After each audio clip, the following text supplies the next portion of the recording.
Hey y'all, and welcome back to another live cast where we discuss politics, culture, theology, and everything in between and how these things intersect. I'm your host and pastor, Christopher Van Hall, author of Reborn Again, Crucifying Christendom, and Resurrecting a Radical, also a co-founder of the Greater Purpose Brewing Company. And today I have a treat for you because we got another episode of the Bern Notice here for you. Dr. Bernie's back in the house. Bernie, how you doing today, my friend? I am doing good here. All right. That's what I like to hear.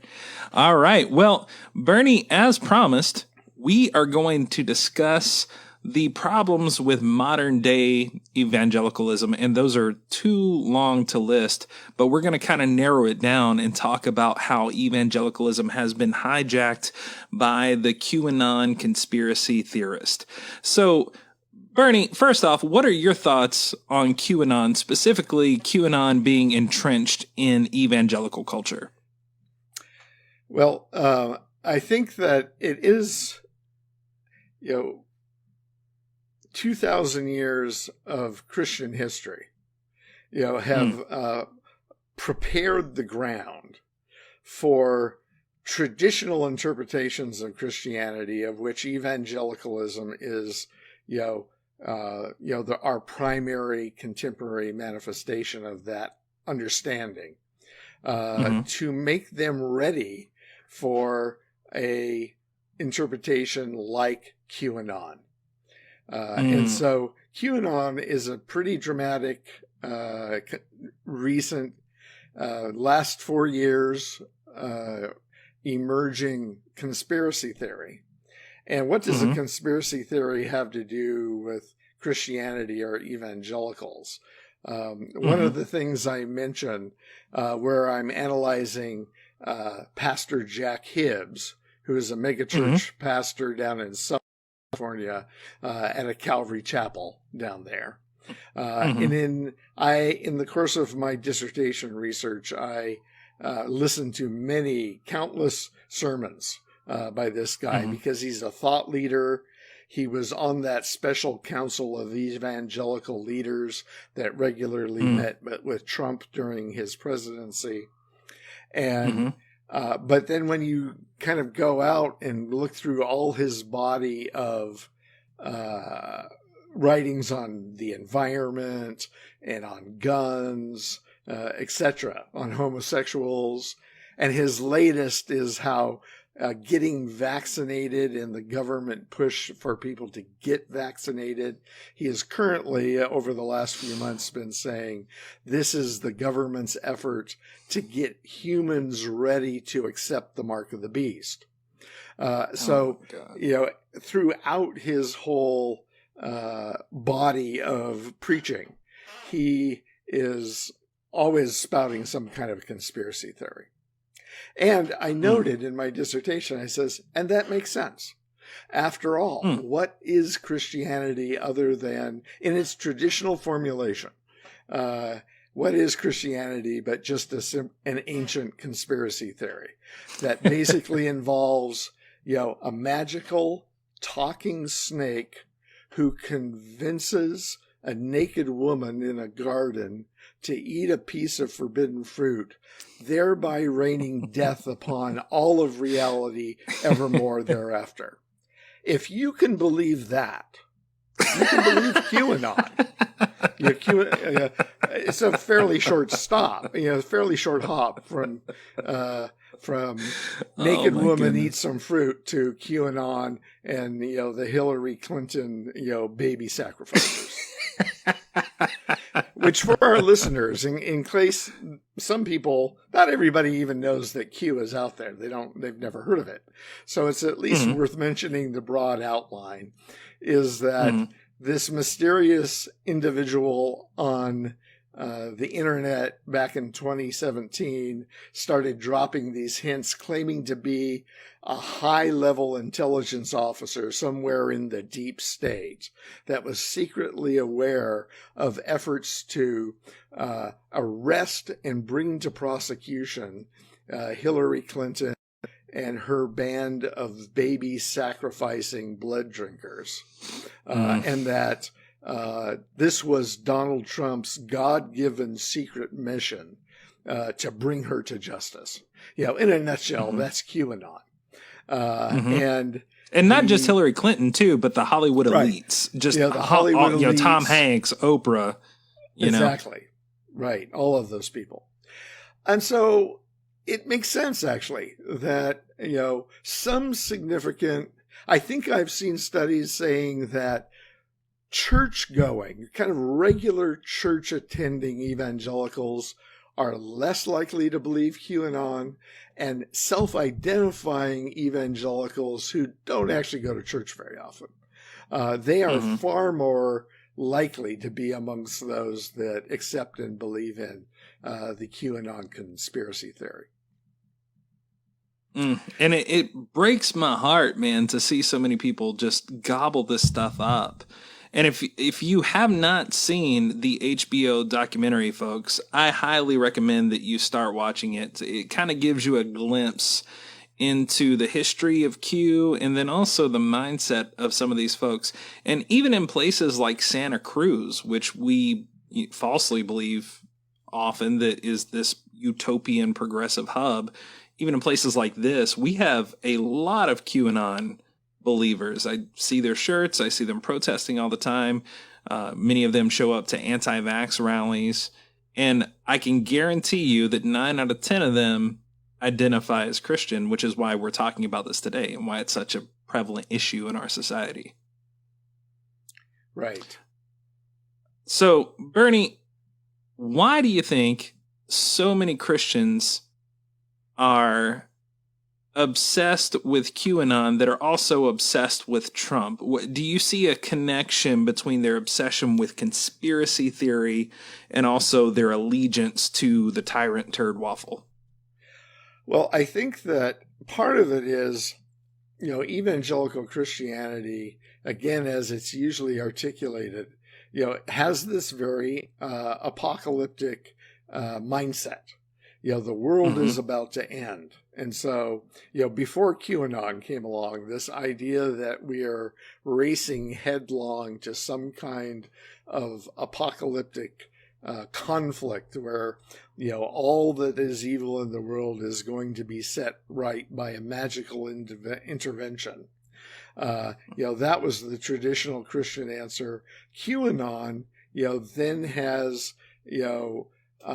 this Trump the Cyrus president, Cyrus like Cyrus the Great of ancient Persia, who eventually liberates the Jews and is the only non-Jew who is referred to as a Messiah in the Old Testament parts of the Bible. And so there's certainly those who, there seems to be kind of two mindsets within contemporary evangelicalism in regards to Trump. One is that, Trump is this goofball, narcissistic fool that somehow or another God is magically using, much like he used the pagan King Cyrus, to accomplish his designs. But there's others where, Trump has really kind of become venerated as the Messiah figure himself. He is finally the one that has come to deliver evangelical Christians from what they perceive to be as their persecution by contemporary culture. And so I think, my own assessment, as a social psychological sociologist, is one of the things that feeds this persecution narrative is, what happened to the earliest Christians, the earliest followers of Jesus? They were persecuted. Yep. So if you can, create a narrative in which you are being persecuted because of your faith, well, that gives you kind of a special claim to God's favor. And so it becomes very desirable to be able to perceive oneself as a persecuted minority. And of course, if you're a huge QAnon follower, you're going to feel a little persecuted too, as well, because most people are going to think you're fools. if you announce yourself that you're really a QAnon follower and you're waiting for the next secret message from Q. I think one of my biggest criticisms of the whole QAnon nonsense is the fact that they didn't do a really good job at picking someone that was going to be projected as their messiah. I mean, how awful of a job was that PR person that was like, you know what? It's Trump. Trump's going to be our person. He's the ideal candidate. Because in every way, I would think you're going to be perceived as foolish by at least half the populace, as seen in the last election. But the other thing that I find interesting is that they have latched on to this idea of a coming apocalyptic event, as you said. Yet the one that they have, been passionately obsessed with is not based on reality. While we have a coming apocalyptic event called climate change, and 99.999% of these folks don't believe it exists. Yeah, I mean, there's evidence for one, and there is an internet forum with coded language predicting events that they try and decipher for the other. Right. I mean, like, we're talking, back in the day, Hotmail style forums, like nothing elaborate. And yet they've convinced themselves that this is the truth. It's wild. And for those of you that don't know, their prophetic visions are all based on, I think what they call them is Q drops. Right. And these Q drops happen every, few days, few months. It just depends. And these statements are completely vague. There's nothing specific about them at all. Sometimes there's just a picture of a pen or a picture of a cartoon, and it's just put online. And then the forums kind of create their own fan theories about what's going to happen in America.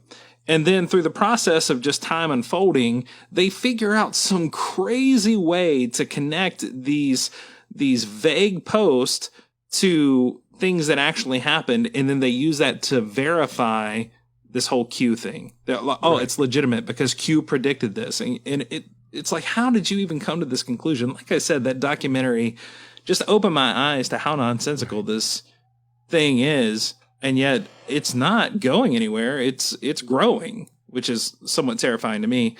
But the question that I also have is, did this movement in regards to attaching conspiracy theory to a specific political candidate's future, did that start with Trump, or did it start before in America? I think it reached its most dramatic example in Trump, but certainly it's not new. At least going back to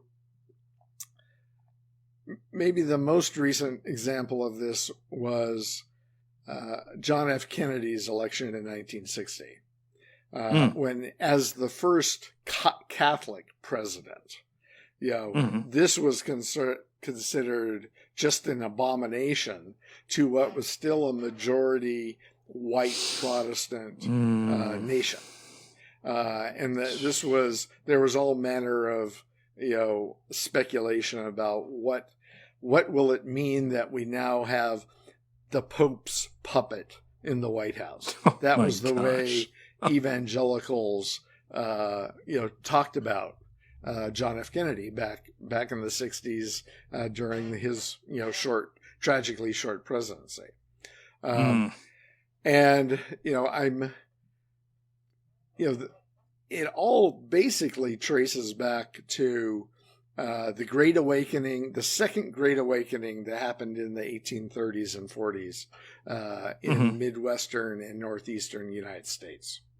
When these kinds of apocalyptic fervors really started first gripping, well, I shouldn't say first, because it was the Second Great Awakening. The First Great Awakening, was, in the first 100 years of the American history. That included the Salem witch trials.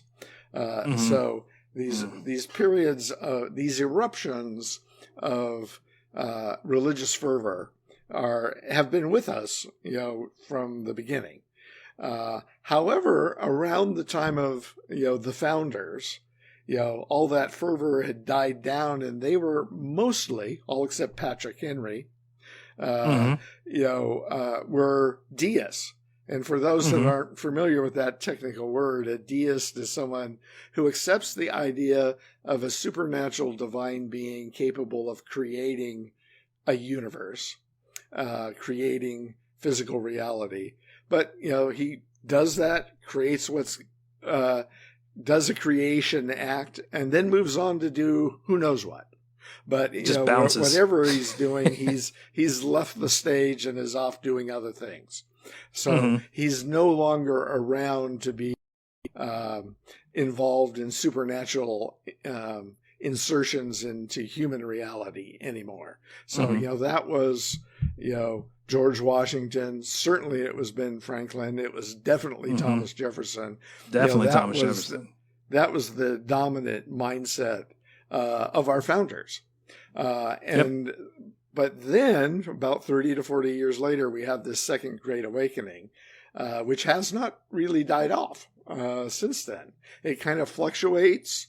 It kind of went dormant after the Scopes anti-evolution trial in 1925 in Dayton, Tennessee. That was considered kind of a big embarrassment for traditional Christianity, and it kind of went dormant for about 30 to 40 years, and really was reawakened by Jerry Falwell and the Moral Majority, basically as a way of attempting to maintain racist segregation in private Christian colleges, and which most people think it was over the abortion issue, and it wasn't. That was the smokescreen that they came up with to be able to go after Democrats, because they were insisting that private Christian colleges stop their segregationist behaviors and policies.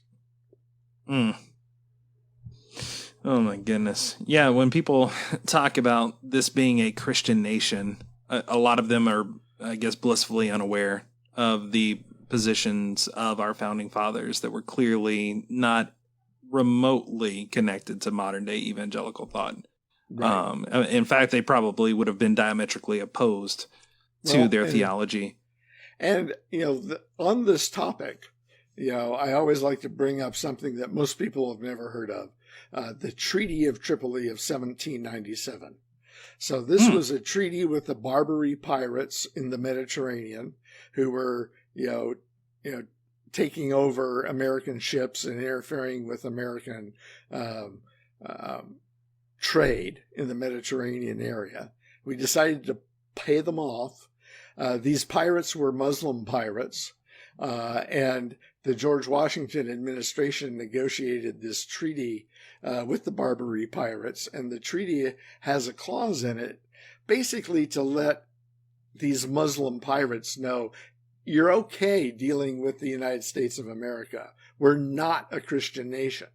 And so in that treaty is the line, in that the United States of America is in no way founded upon the Christian religion. Then it goes I didn't know from this. there. And so the interesting thing is that treaty that took a while for the signed documents to get back, and by that time John Adams was the president. It was submitted to the Senate for ratification. It was unanimously approved by the U.S. Senate. It was published in newspapers at a time, all without controversy. And some of those senators had been part of the Constitutional Convention, had been part of the Congress that passed the Bill of Rights. And so none of them found that clause, the United States of America is in no way founded upon the Christian religion, at all controversial. It wasn't even talked about around the time that this treaty was being ratified. And so this is something that, it's a little piece of history that when, Jerry Falwell Jr. or Franklin Graham talk about, the United States as a Christian nation has always been founded on the Bible, they clearly don't know the history. Either they're lying, and that's possible, or they just simply are ignorant of the actual history surrounding the founding and the religious attitudes of most of the founders.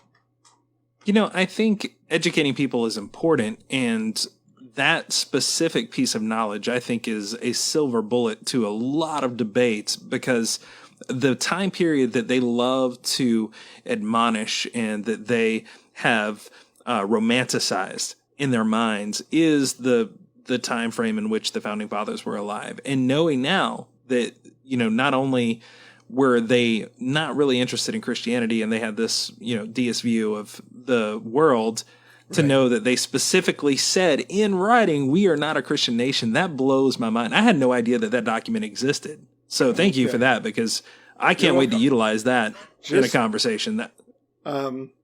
Just go to Wikipedia and look up Treaty of Tripoli, 1797. Wow, you hear that, folks? They talk about it. There's a nice article about it. Nice. That's, if you heard nothing today, folks, remember that. Google that. Spread it around to the evangelical uncle that you got that wears American flags to Thanksgiving dinners and likes to pull up in his truck blaring his George Strait album. Make sure to share that piece of information with him specifically. Bernie, looking at things now, I don't like to talk about Trump as often as I used to, because I feel like, I'm just excited he's no longer in the spotlight. Who shall not be named kind of thing. Right. But the other thing that I'm reminded of is we've had leaders like Trump in America before. Trump certainly wasn't the only problematic one. I mean, in my lifetime, George W. Bush, let me rephrase, President Dick Cheney, because George W. Bush was not president during that presidency. But, that whole administration was equally toxic. And I think we have a short memory when it comes to how bad that presidency was. In terms Do you think... I was just going to say, for all of the failings of the last presidency, he at least didn't start any new wars. We've got to give him credit for that. Whereas it was George W. Bush that started this two disastrous wars, both of which are still playing out across the Middle East as just a disaster that did not play out anything like George W. Bush promising that we would simply be joyfully greeted as liberators. Yep. Unjustifiably destabilized an entire region. Yes. It was horrific. And I think I think we've got a bit of amnesia because of how ridiculous Trump was, but also how toxic his public speeches were. And I will say that they were pretty horrific, but I know that this is possible because I've seen equally toxic leaders in administration. And after Trump, is it possible that we're just kind of, we're woke now, that we're never going to elect anyone that's problematic? Or do you think another Trumpian style leader could be on the horizon? Well, we definitely cannot count that possibility out. We have to remember that Donald Trump received more votes than any Republican in history at his reelection. Joe Biden simply got more votes, about 7 million more votes. But the fact that there was a very strong appetite for this sociopathic president, should basically say we have to be very much on guard for the next couple of decades, because this is a genie that there are all manner of Trump impersonators that want to take the political stage. And we don't know. We don't know exactly who that's going to be, and whether or not they will have the same kind of what Lindsey Graham called the Trump magic in a recent interview. So, but the fact that there is an appetite for kind of a Mussolini type authoritarian and demagogue, we now know that there's an enormous appetite for that in the United States, and so no, we're not done with that aspect of human desire for that kind of leader, and we have to be on guard for its reemergence in a new manifestation. It might be Trump himself next time around. We don't know that yet. But there will certainly be people that say, wow, we didn't know this kind of politics was actually possible in the United States, and we really want to tap into that vein as a path to power. Yeah, this Matt Gaetz is still out there. Ted Cruz is still out there. Bobart's still out there. I mean, these folks are no better than Trump and more coherent in their presentations as well. Right. So that scares me, to be honest. Right. So Bernie, with what you just said, I often wonder, did history teach us nothing? But of course it taught us nothing in America because we don't invest in education. But what can we do now that we know that this is possible? How can we prevent another Trumpian style leader from taking power in America? The biggest thing that I think that for our listeners here, it's a matter of paying attention. Pay attention to what's going on in the political sphere. I've recently been turned on to following closely Heather Cox Richardson and her daily posts. She gives a very nuanced, historically grounded commentary on the political events of the last few days, and she's a history professor at Boston College, and so that's her day job. She's a professor of history, so she has this deep historical knowledge that can place what is happening today or yesterday or what's going to happen tomorrow, the overall scope of American history and world history for that matter. And so following her is a way to keep track of what's going on now and how does it fit in the overall trajectory of American history. Well, that is good information. Bernie, before we go, because we've only got 30 seconds left, I got to give you a digital cheers here with my bourbon. Give you a cheers. Okay, I will raise a glass as well. All right, my friend. And to everyone else, y'all, thanks so much for paying attention. Thanks so much for being a part of this conversation. Feel free to share it with your friends.